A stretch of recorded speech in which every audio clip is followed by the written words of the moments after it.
This is Road Tripping in America, a podcast about life on the road. I'm Lisa. And I'm Paul. We're exploring the U.S. in a pickup truck with a camper. We named our setup the Bobs. We're in search of off-the-beaten-path adventures and new experiences.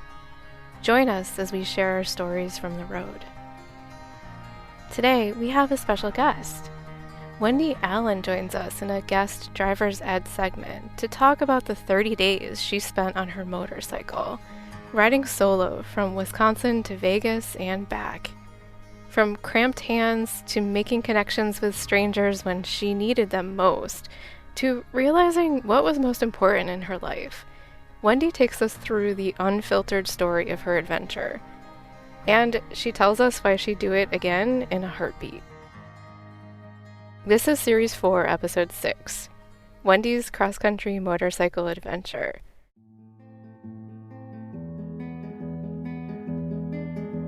Driver's Ed, where we are schooled by the road, learning as we go.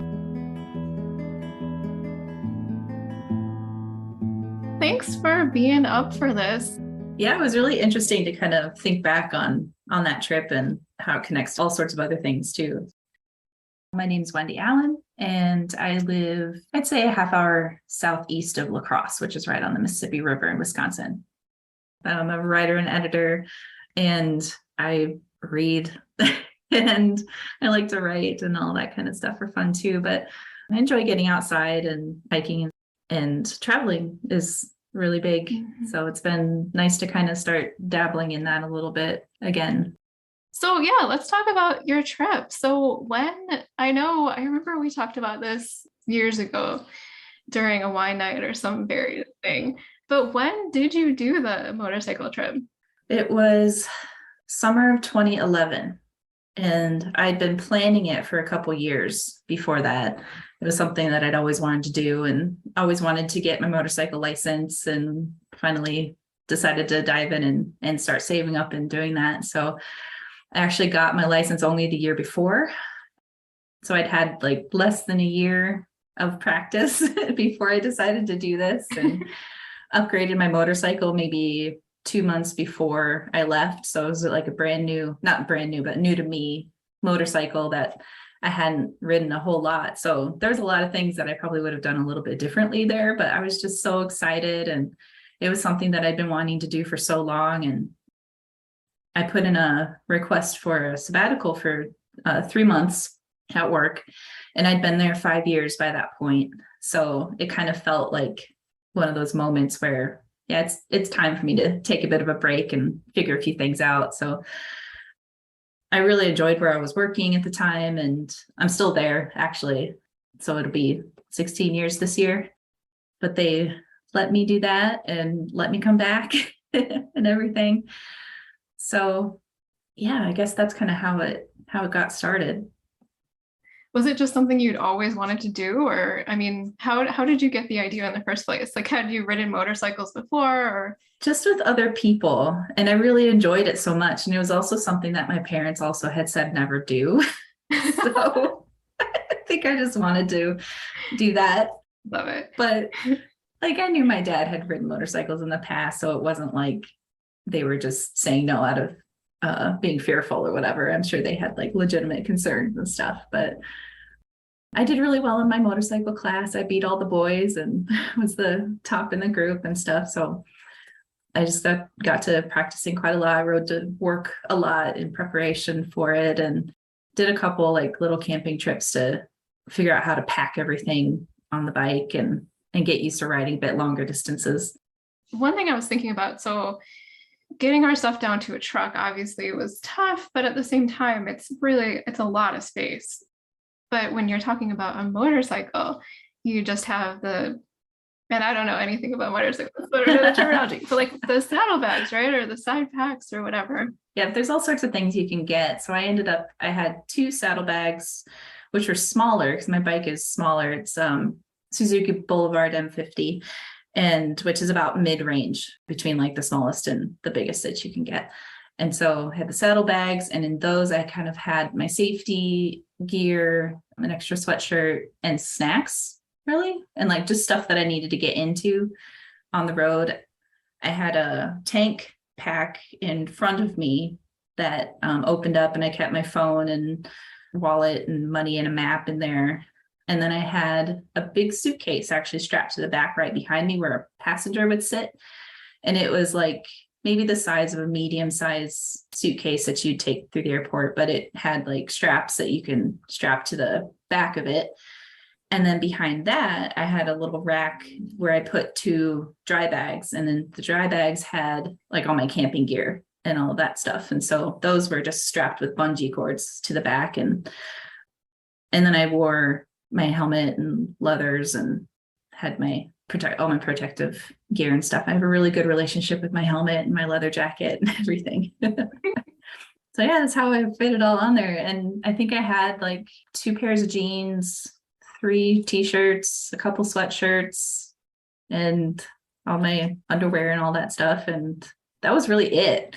And when I got back, it was just like, I'm pulling all my stuff out and like, yeah, this is really nice to only have to worry about 3 things to wear at a time. Yeah. You never have to think about what to wear because it's kind of nice, really.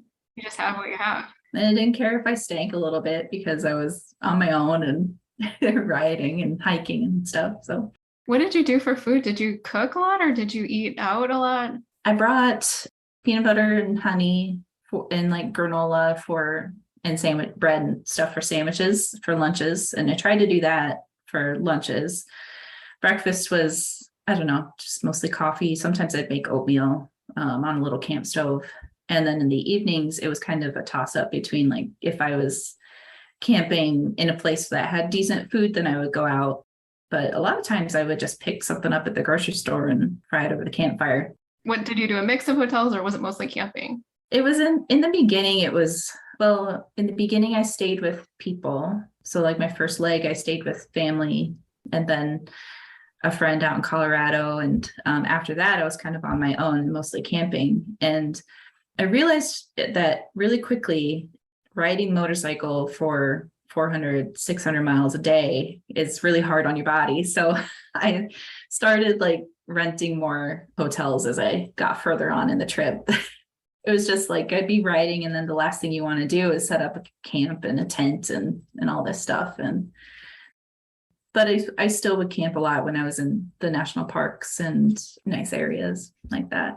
How did you decide to route? Did you have places that you've been wanting to go for a really long time, or did you just kind of wing it sometimes? Well, I originally had 3 months planned. And so I'd had this long route where that took me like through the mountains and then up the coast, West Coast, and then even through Canada and then back around and stuff. But as I really got into it, I ended up only going as far as Las Vegas. So I went down the river into Iowa, stayed with my family in Iowa, then went across Nebraska and Colorado.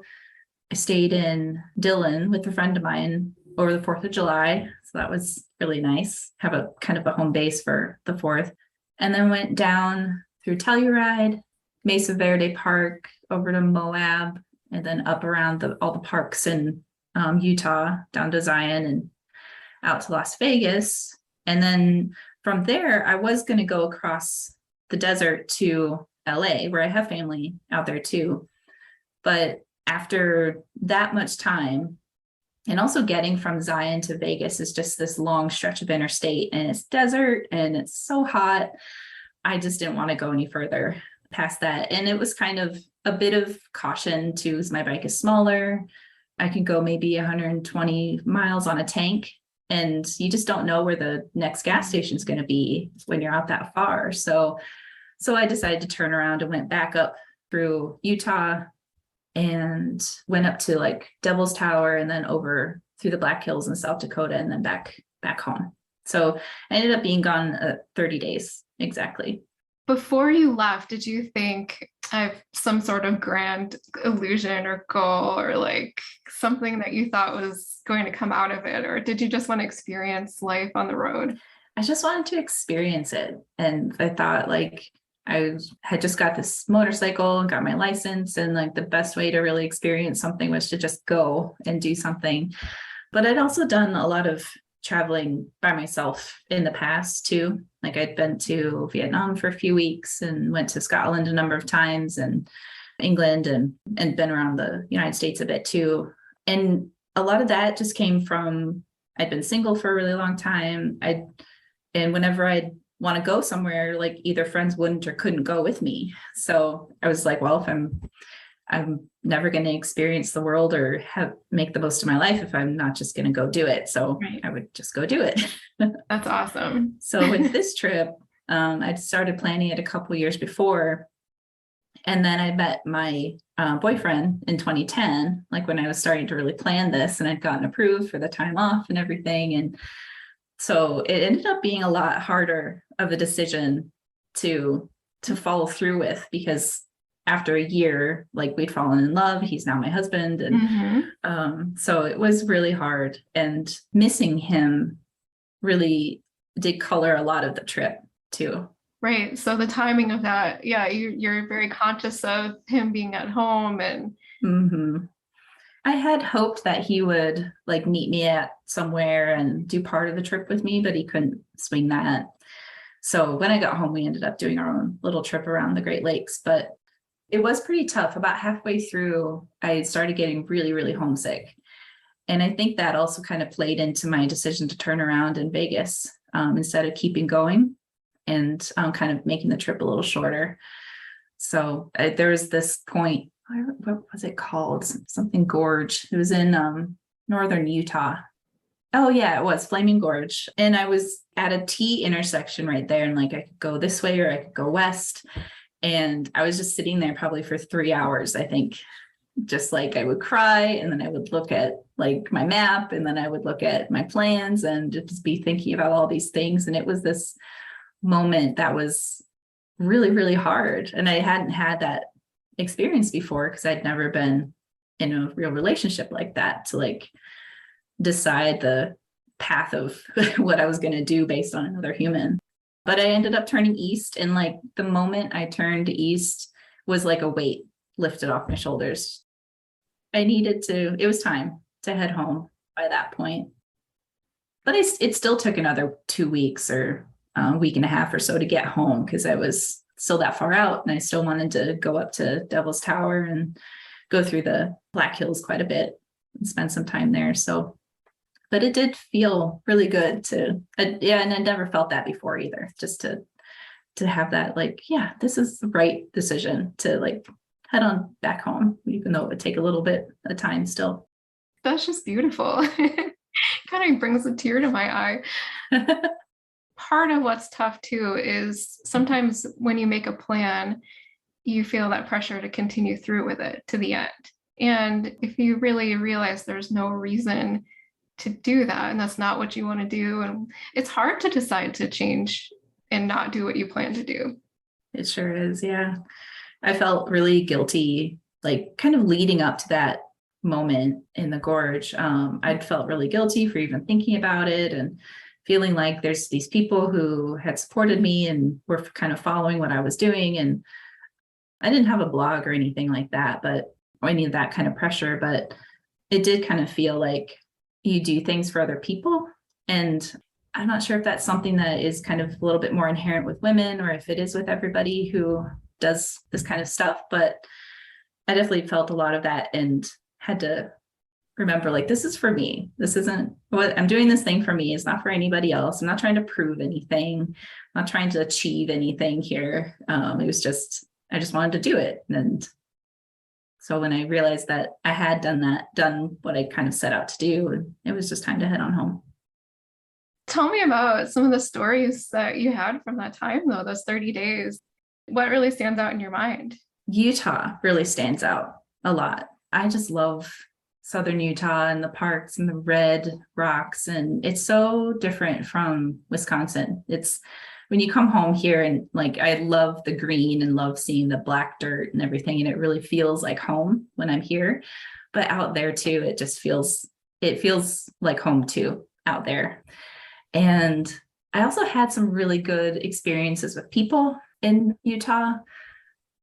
I was really starting to get homesick quite a lot after I left Mesa Verde Park in Southwest Colorado. and was making my way over to Moab.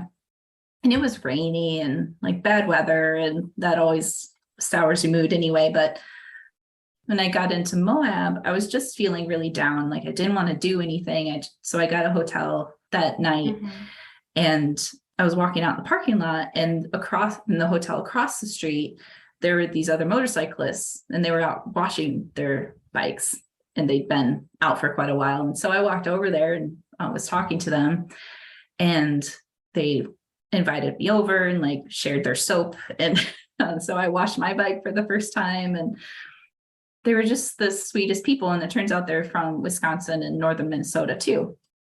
And they'd been out riding for a couple weeks already, and just were so kind. Like in that moment when I was feeling really down and really homesick, they just like, well, why don't you come out to eat with us? And they paid for my meal, and well, why don't you go for a ride together around the area or something? So we went through Arches Park together or something.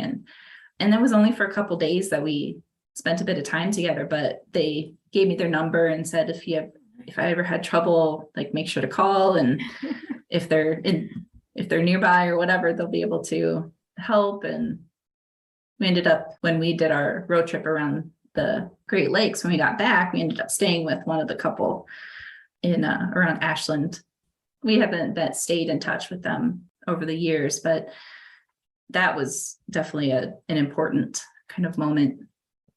I was driving down the Grand Staircase Escalante Monument Road, and that road, I was kind of hopscotching with another couple of motorcyclists. So like I would pull off and take pictures, and then they would drive by and they'd pull off and they'd pass. So we would like start waving at each other.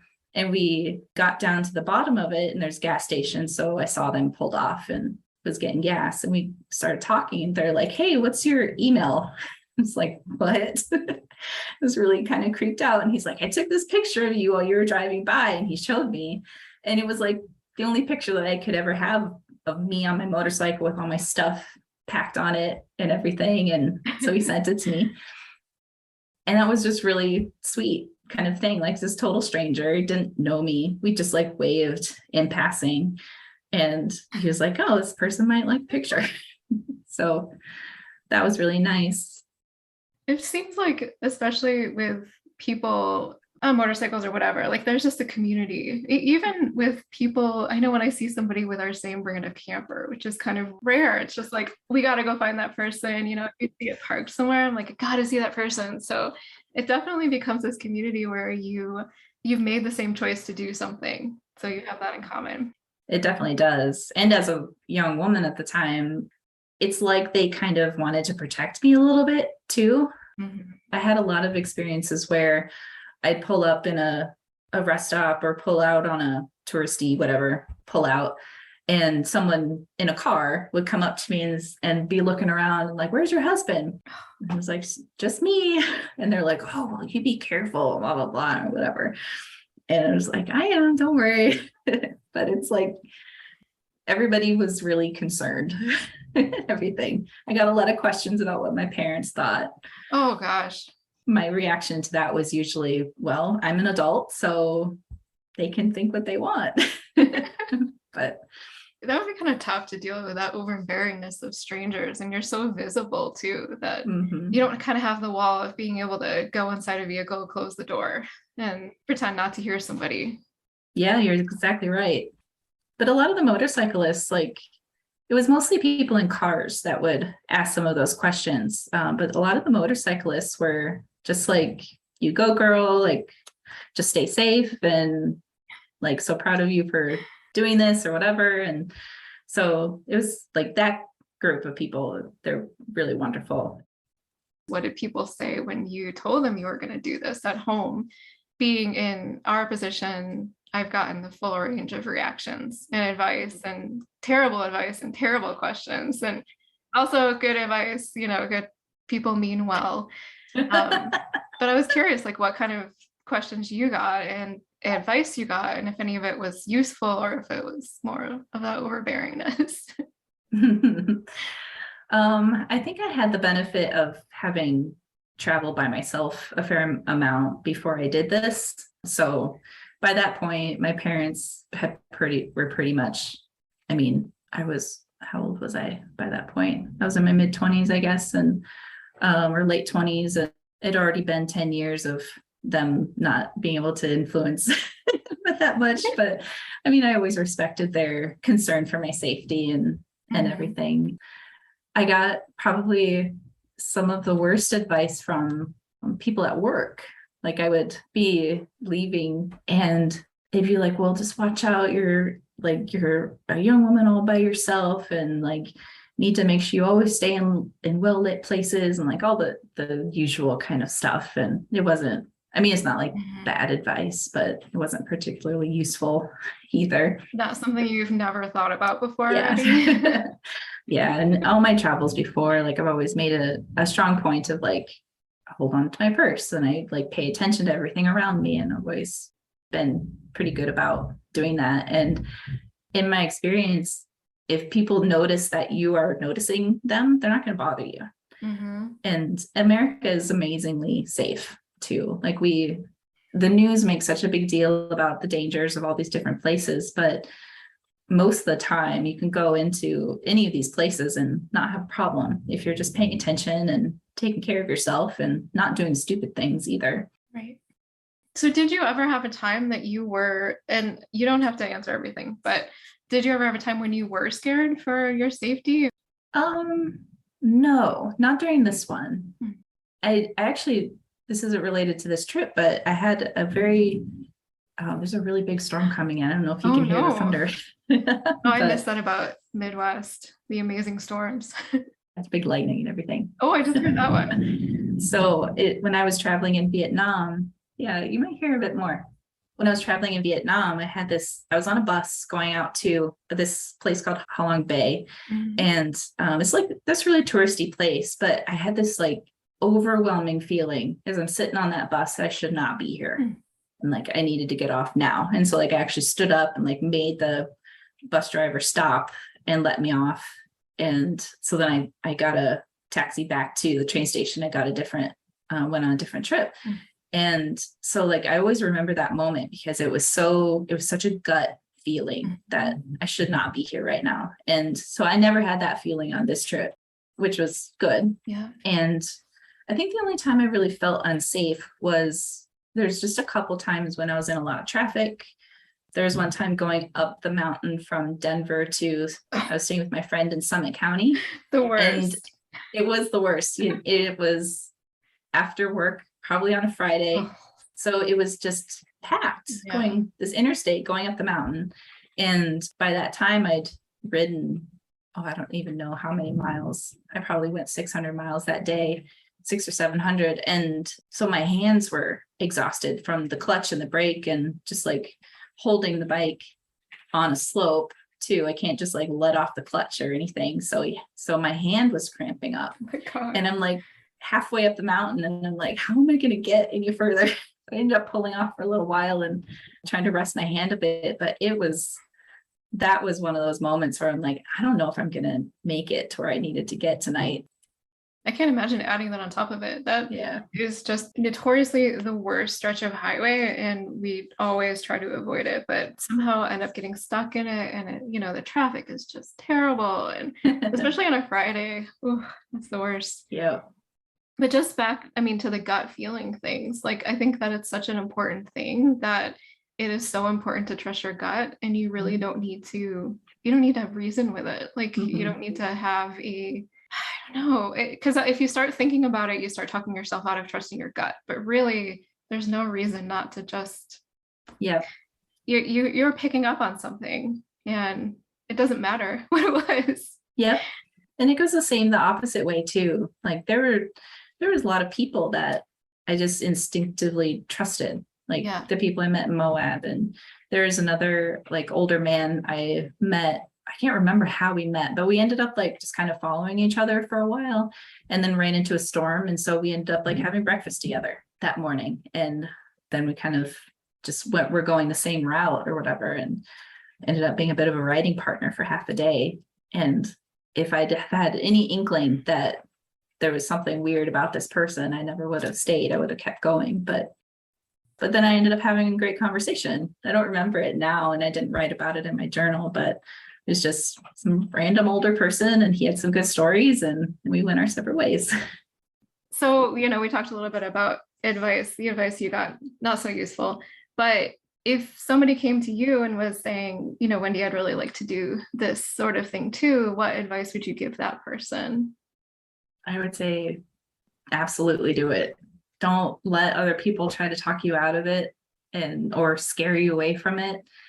I think, especially for younger women, I think it's so incredibly important to get out and do something by yourself. I never would have been as independent as I had been in my life if I hadn't just gone and done some of those things. If I always waited for someone else to come with me, my life would be so much smaller than it was. And you learn a lot about yourself when you're out on your own without anybody around. You have to rely on yourself. And I also learned that I'm kind of a loner, but I like having people around to share experiences with. The whole time on this road trip, because I was newly in love and all of that stuff, I was also thinking about I'm scouting places that he and I can go together someday in the future. And so the whole time I was just thinking this would be really great if I could share this with someone else. And I probably always thought that way in a lot of my other trips. So a lot of my other trips, I would always have a few days where I'd get pretty depressed and lonely and just be ready to go home, a bit homesick and stuff. But this was the first time when there was actually somebody that I was thinking about during those homesick moments. So I learned a lot about myself in that way, just the little nuances of, I really enjoy being alone, but when I'm doing these things, I really want to have someone to share it with. And I find a lot of joy in watching someone else experience something for the first time. That's important to acknowledge too, that not every day is perfect and Instagrammy. And now there's so many people who are, doing the YouTube of their doing the YouTube. Oh God, I sound old. But they're blogging their journeys or whatever. And it's I know you have to have the Instagram, everything looks perfect. And yeah, I think the problem with that is when you actually get on a trip, you're inevitably going to have bad days. It's going to rain, you're going to be bummed, things aren't going to go your way. And it's harder to deal with that when you think it's all just going to be perfect, like a vacation. And it's really just real life that you are somewhere else while you're living it. Most of the time it was really freaking hard. It was hard on my body. I got back and had to do a month of chiropractic because my motorcycle just beaten my body to so much. And it was pretty rough. But then it's always more rosy in hindsight too. Looking back on it now, I would never say no to doing that, even though a lot of the days I was lonely and I cried a lot and it was just really hard riding and everything, but I would do it again in a heartbeat. Yeah, but you did it. That's what's so cool. Yeah. I think we talked a little bit about your favorite places like Southern Utah, and I'm obviously a giant Southern Utah fan also. But what places did you just not like and you couldn't wait to get out of? I would have to say the plains. And I grew up in Iowa, and so there's a bit of my heart there anyway, but Nebraska and Eastern Colorado is worse than Nebraska. Everybody complains about Nebraska, but Eastern Colorado is the worst. And then the plains of South Dakota. And riding across those areas is it's so monotonous and it's just straight. But on a motorcycle, in a car, you can just kind of zone out a little bit and you correct it. But on a motorcycle, if you zone out a little bit, you're going to crash. So there was no mental break. South Dakota in particular has such a strong wind blowing from south to north. And when you're on a motorcycle, to turn, you actually push and lean. So you're lean in the direction that you want to go, and then you're actually pushing. You're not turning the handlebars or anything. So when you're encountering this kind of wind, constant wind like that, it was I was holding a half push-up with one arm for 6 hours. It was that's the best way I can explain it. Because you're just holding that for so long. And by the time I got done with that day, I was just like, I don't know that I can get home. Oh, wow. Stayed in Rapid City or something. But so those are probably the places that I would rather not ride across again. But living where I live, I'm going to have to if we're going to go on another trip.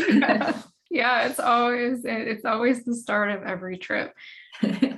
What other things am I forgetting to ask you? Like, what other stories did you have that you wanted to share? So many of my things just kind of keep coming back to people. Like when I got into Zion National Park, I knew I wanted to do a bunch of hiking and everything, but I was staying in the campground inside the park. And there was this guy who's maybe my age. And we just struck up, he was in the campground right across from me, and we struck up a friendship right away and ended up doing a bunch of hikes. And he's a photographer. So we went out on a night hike and took pictures of the stars. And it's just really wonderful to share that nature with somebody and get to know somebody new. And we stayed in touch for a little while. Yeah, you can't plan that. No, not at all. And in Devil's Tower, I was camping in the park there too. And it's very rustic, like just the pit toilets and everything. And I was camping there, and it was getting toward I guess it was still a week away from being done, but it was at that time after that point when I had made the decision to go home, but I was still feeling pretty lonely. And you're mentally done. Yeah. So I went there and kind of walked around the tower. And when I got back to the campground, I didn't want to go anywhere. There's no place around there anyway to like go to do anything. So I was just kind of sitting, and I think I had a bowl of soup or something, like really not very exciting.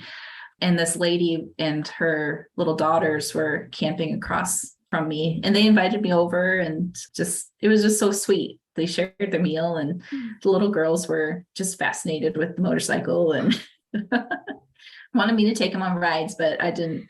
I'd never had anybody on the back of the motorcycle. I'm looking to have these two little children as my first passengers before, but that was just really, it was energizing too, to like, I don't know if I go so far as to say I inspired anybody, but to like have this connection with a couple little girls, and you think, well, maybe one day they'll remember something and they'll go off and have their own adventures too. Absolutely. Yeah. I know when I was younger, whenever I would meet any adventurous women, it would just be so exciting to see that there was, outside of where I grew up in upstate New York in the middle of nowhere, that there were things that people could do in other countries out there and wild places. So absolutely. And I talk a lot about women getting out and doing these things too. But I mean, I absolutely think it's so important for anybody, but there's just so many things still in our culture that hold women back, or little societal kind of norms that we're just taught that take a little bit of work to break out of. And doing things on your own and just getting out there, it helps to kind of put those things into perspective and makes you question where they came from and that they aren't really valid anymore. When you do travel internationally again, do you have anything that's like top of the list and places that you want to go first? I really, really want to go to Costa Rica. It's been on the list for a long time. And after like the stress of the last few years, I really just want to like chill out on a beach and have nothing to do and get into the jungle a little bit. It'd be pretty neat to do. And Norway's been on the list for a long time, and Italy. I'd love to do like a road trip through Italy and food road trip kind of trip. Oh my gosh, me too. I think Italy is pretty high up on the list, and Spain, and yeah, just warm. I don't know why, because now it's summer, but warm places always are on my list. I often go to like colder places, and I'm not sure why, but I think I just like being cozy and bundling up. And I've been to Scotland a number of times, and I love it because it's rainy and there's like, it drives all the tourists away. So you get these amazing archaeological sites that will just be all to yourself. And they don't have all the fences and barriers and stuff up like American tourist sites do. So you can just kind of clamber all over the castle or the ruins, and it's pretty cool there. So it's fun. It's fun to think about it again. Fun to talk to you too. You too. Well, thanks, Wendy. You're welcome. Enjoy the rest of your time off this week. Thanks, I will. I've just been reading and letting the dog in and out. She just wants to like go in and out all morning, and then she'll sleep in the afternoon. That's really cute. You can read about Wendy's writing about food, farming, sustainable living, the environment, and local Wisconsin culture on her website, wendy-allen.com. That's wendy-allen.com.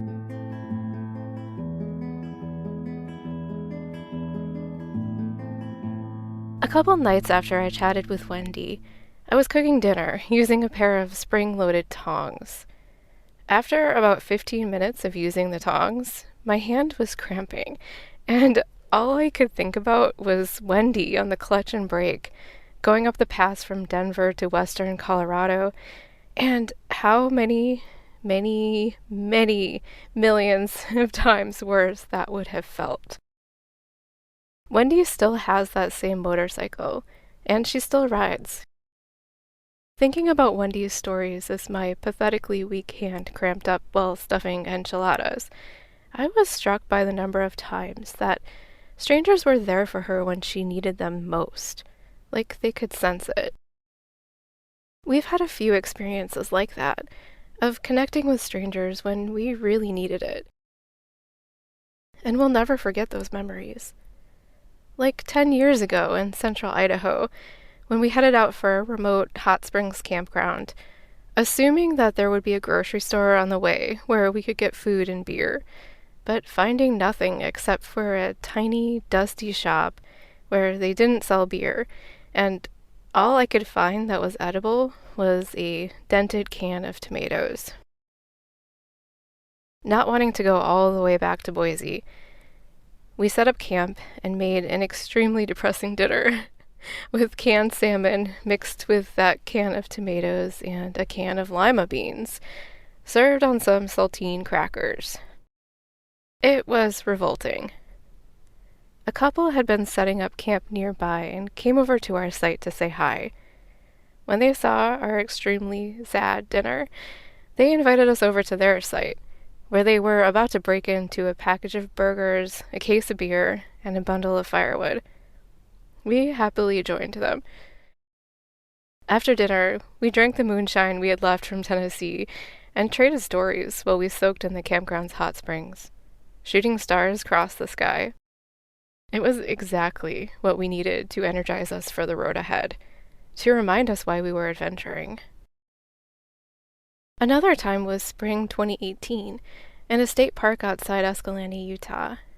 We had been camped next to another couple for a few days, when they stopped over to invite us to their site for a beer after dinner.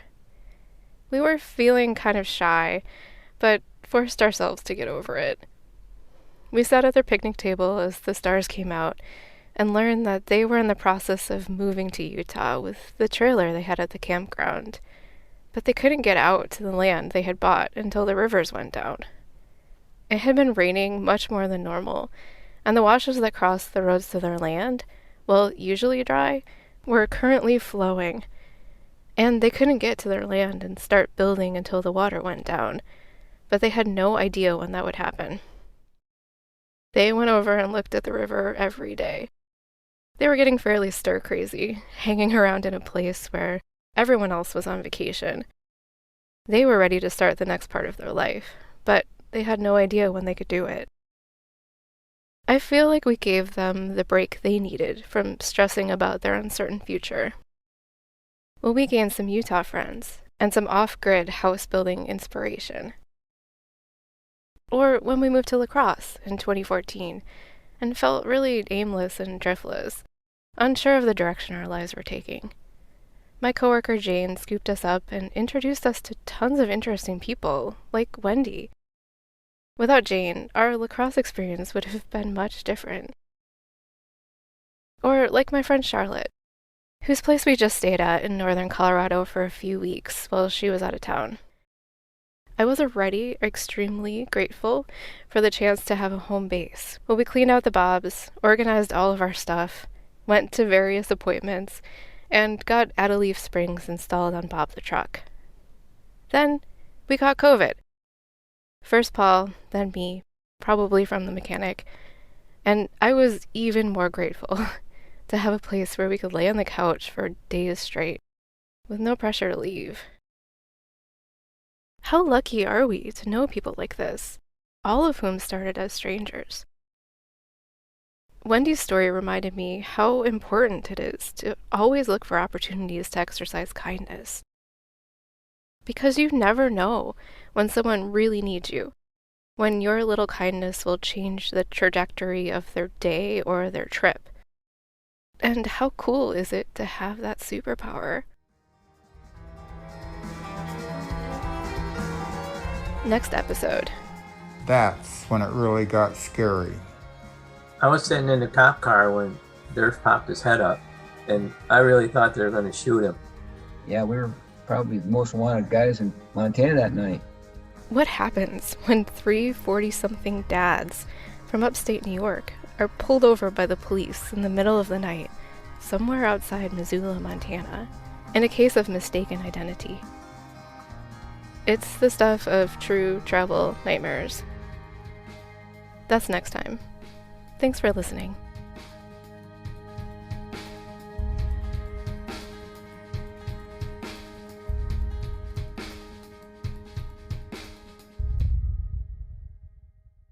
Any favorite recent book recommendations or anything you've really been enjoying reading?